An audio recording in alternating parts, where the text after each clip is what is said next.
All right, so this is just about the court. So, how I met my ex, I was at the Galleria. I was in the parking lot. She got out of her car. I said hi to her. I told her she looked beautiful. Asked her for her number. I ended up giving her my number. She ended up texting me a few days later. Then I ended up seeing her later at a Coffee Bean. She liked me, it seemed. She said I was really chill. And the good thing about her was she didn't have a Facebook. So at the time, my Facebook was a little bit wild, but she didn't have a Facebook and she didn't have an Instagram. And so I didn't give her my Facebook. So that was a good thing, because at the time, people didn't understand the quadrant model at that time. This is like 2022. So then I went to a comedy show with my friend Brian, and then my ex wanted to hang out that night. So I went to my ex's place, and that was the first time I saw that she was a single mom. She had a half Salvadorian daughter. So she had a daughter who was, or my ex was she's half Italian, half English, but she had a Jewish stepdad. Her Italian mom left her English dad and went for the Jewish stepdad. And so I went to her place and I saw she had a Salvadorian daughter, but I didn't know she was Salvadorian. I just thought she was probably like half black or something, or like at least half Mexican, half black, something like that. So I was just like, I remember when I first saw it, I was kind of like, I don't know about this, because one thing I thought was like, she's a single mom and I don't know, she might have STDs, there might be things I don't know about her. So, we ended up watching a movie, and I remember I asked her, like, do you have any STDs? Have you been tested and everything? And she told me no, she doesn't have any STDs. She told me that she had STDs. She had a lot of STDs before. I'm not going to get into what STDs because I don't want to gross people out. But she had STDs before, but now she didn't have any STDs. And I asked her, do you have herpes? She didn't have herpes, but she had serious STDs before, but she said she didn't have any now. So I was like, okay. And then we ended up watching the movie, and she's pretty and I liked her, and also, I discovered a theory of everything. I was, I could be playing professional basketball and doing rap music and stuff, but I was sabotaged. People didn't help me, and people sabotaged me. So there's not the highest, I don't have access to the highest quality women, but my ex was decent quality. She was pretty and she was nice, and she didn't have a Facebook. She didn't have an Instagram. And that was actually a plus. That made her more attractive, because, guys, Andrew Tate would later describe it kind of like guys don't like girls with Instagrams and Facebooks because that's the way that they advertise other guys. But she was 39 years old, 38 years old. And I was, 33? So she was older, but she wanted to have a kid, and I wanted to have a kid too. So that was good. So we ended up, like, the first time I stayed at her place, I spent the night, and we ended up we had intercourse. And from the very beginning, I wanted to have a kid and she wanted to have a kid. So we were trying to get her pregnant from the very beginning. And I liked her a lot at first, but there was also those red flags. I knew she was a single mom. She had a half Salvadorian daughter. So after I was with her that first night, I went back to talk to my friend, Brian, who I went to the comedy club with. And, I started spending more time with my ex. And so I would talk to my ex, and my ex told me, she said, she was giving me all the red flags, but, you're not that wise. I was 33, but I wasn't that wise. I haven't really dated that much. I just worked on the quadrant model. I could have been doing professional basketball, all that stuff, but people sabotaged me, But, I didn't know too much. I wasn't too wise. I wasn't too mature. So, she told me that she had done crack before. And she told me that she'd been a drug addict. And she told me all these things about, how she was a party girl. That's why she had so many STDs when she was younger. She was a party girl. She dropped out of college. She done a lot of drugs. She, all that type of stuff. And, she was a single mom, obviously.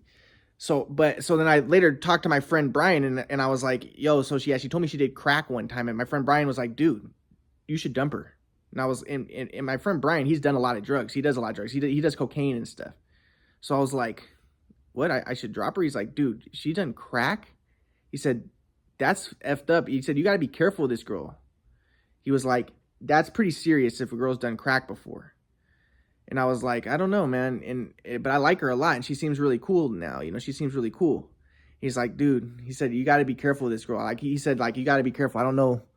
You watch out, man. He said, you've told me some things that are pretty serious, like red flags. You got to be careful, man. Like, you might want to call it off. But I was like, no, I like her a lot. You know, she was nice. She was sweet. You know, and then we were having sexual intercourse, and I wasn't having any sexual intercourse with any other girls. So this was, I could have like with a lot of hippie girls and stuff, but I didn't want to. But she told me, even though she had STDs before, she had been tested. She told me that she'd been tested. She told me that she had been having sex with the guy, you know, probably like a month before meeting me.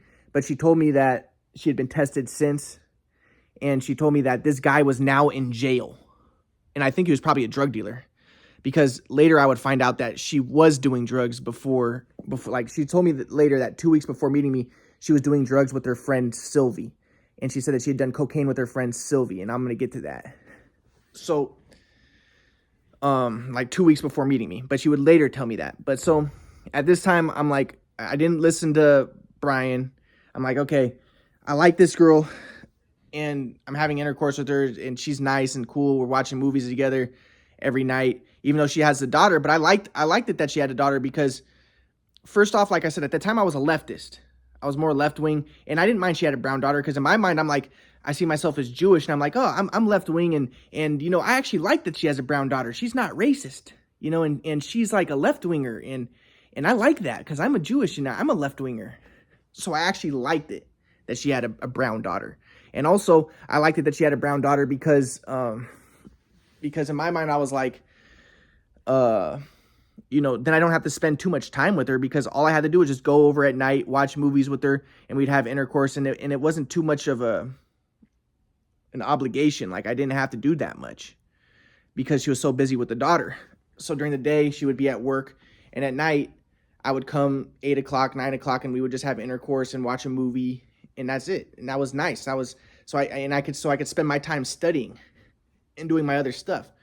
So I didn't mind that. So anyways, I'm with her. But one of the things is, like I said, my swag flow was off. And that's because, like I said, right when I graduated college, I wanted to study. I wanted to get basketball videos when I was younger, but my mom and dad didn't believe me about the quadrant model. My dad, they had already kind of dehumanized me from the shoot away machine messing up my shot, and they misinterpreted my grandpa's teachings of making Ryan independent, and they kind of just threw me to the side. So I never got the basketball videos. I would like to get more basketball videos so I could study the swag flow, but my swag flow was a little bit off. But things were going decent with me and Kate, me and my ex, and then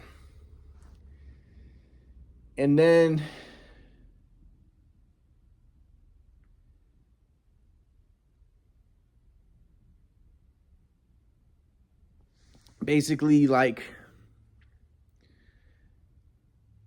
but here's some of the stuff. So then we ended up going on the first month we tried to get her pregnant, but she didn't get pregnant the first month.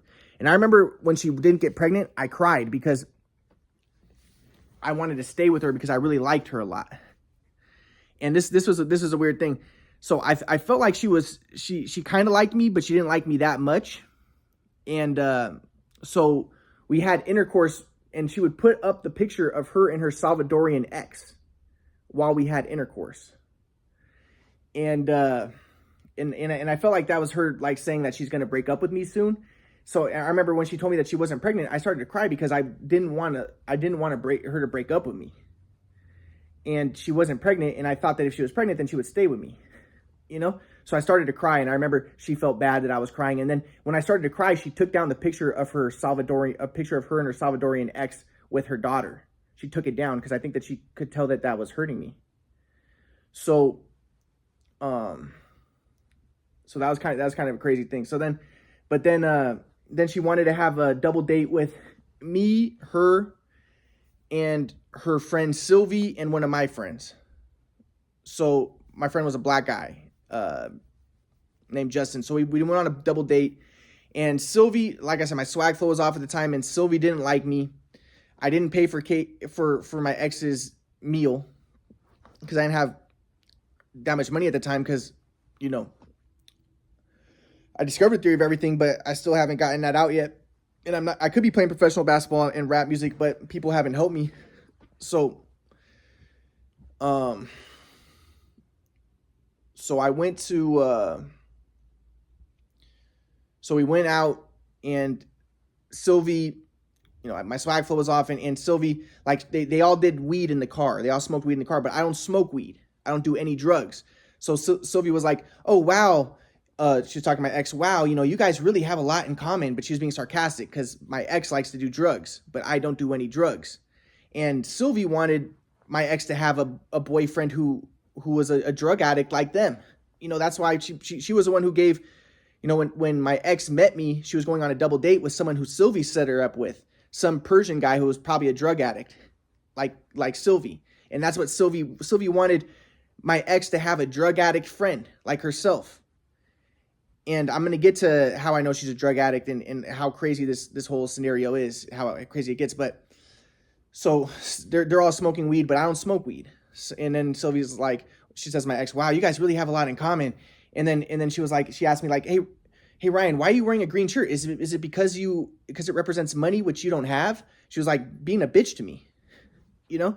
And my swag flow was off, but me and my ex were still doing okay in the relationship. But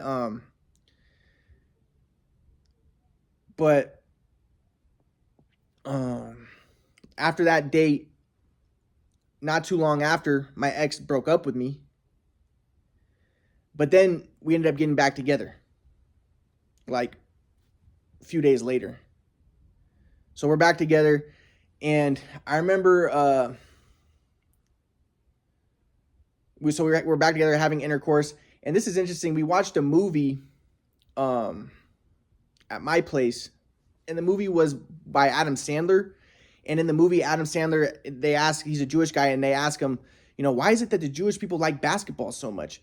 And later I would have the realization, yeah, it's because Jewish people don't like white people, and they like black people, and they want to mix the white people, and that's why they're really into basketball. That's why I was a leftist, you know? So, but, you know, me and my ex watched that movie together. And that movie was foundational in me having that recognition of my consciousness later. But so we watched that together. You know, we're back together. Things are going decent, and then we're having intercourse again. And again, we're both trying to get her pregnant. And I remember I threw away all my soaps and stuff that had like things like chemicals in them that could be bad for fertility. And I was just only using good fertility soaps and stuff. And my ex told me that, you know, soon you're going to have a baby. Soon we're going to have a baby, and you're not going to be so stressed about all this, and things are going to be awesome, and don't worry, we're going to have a baby soon and all that stuff. So she wanted to have a baby. I wanted to have a baby. So then I think it was like not that much longer later, we went to Kids Empire with her daughter. And after Kids Empire, we went back to her place, and things were okay, but then I could tell that my ex kind of stopped wanting to have intercourse with me. And then she ended up breaking up with me again. She told, you know, she texted me, like, she broke up with me both times over text. Like, you know, I don't know if this is going to work out, Ryan. I don't know, you know. So I was really upset. You know, I cried about it. I was really upset that happened again. And but again, my swag flow was off, all that. So, but then she told me that she was going to go out with her friend Kara in Escondido, or go meet with her friend Kara. And I was like, well, can I go with you? And she's like, no. Or she said, okay, maybe. But then she ended up going to Escondido and telling me, texting me like, yeah, I ended up going to Escondido with my friend. And that upset me, because it's like she just broke up with me. Now she's going out to Escondido with her friend. She's going to probably go out to party, maybe have sex with a guy. That upset me a lot. But at this point, I had already been having sex with her at the time when she would be fertile.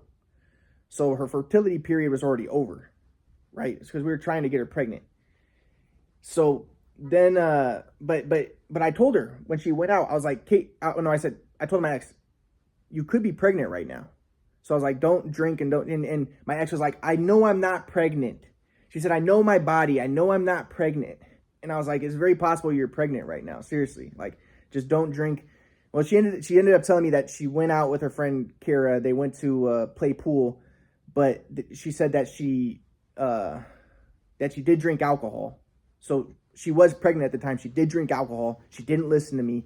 That's, it's stupid. But she was like, I know I'm not pregnant. You don't know my body. You're not a woman. You don't know my body. I know I'm not pregnant. And I was like, I think you very well could be pregnant. She's like, no, I know I'm not. So anyway, she went and then she drank alcohol with her friend Kara. But I remember I called her that night and I was so distraught. And I was telling her like how upset that I was that she went out with, she broke up with me and now she's going out with her friend. And she was telling me, Ryan, just, it's okay. Everything's fine. And then she ended up coming back and then we ended up getting back together a little bit. We had intercourse, but I remember we had intercourse and then there was like her placenta thing was bleeding. And basically it was because she was pregnant. We later found out that's why. It was like a little placenta thing came out. And so then I found out not too much later. So then because my ex was telling me that she wanted, she would ask about my parents. And I told her that my parents won't talk to me, that my parents won't see me, my parents won't talk to me. And that's because of the shoot away machine, how my shot got messed up. And then my dad was the one who messed it up. And, all the crazy stuff that happened. I discovered this quadrant model. They didn't believe it. They threw me to the side, all that stuff. But my ex was like, Ryan, that's wrong that your parents won't talk to you. Like, she said, even if you did terrible things, your parents should still talk to you and see you. But the fact of the matter is my parents haven't seen me since college. Thanksgiving in college, they came over. I was fine at that time, but they abandoned me. I haven't been invited to any Thanksgiving. They never say happy birthday. I've been abandoned since college. So, but I liked how my ex was she was like soothing me. She's telling me like, that's wrong. And your parents should talk to you. She was like, I couldn't imagine how terrible it would be if my parents wouldn't talk to me or see me. And I was like, yeah, it is terrible. It's been very difficult for me. So I like that she was on my wavelength and she understood and she was compassionate, and I think that's a part of the reason why I feel like that I loved her, So it was tough.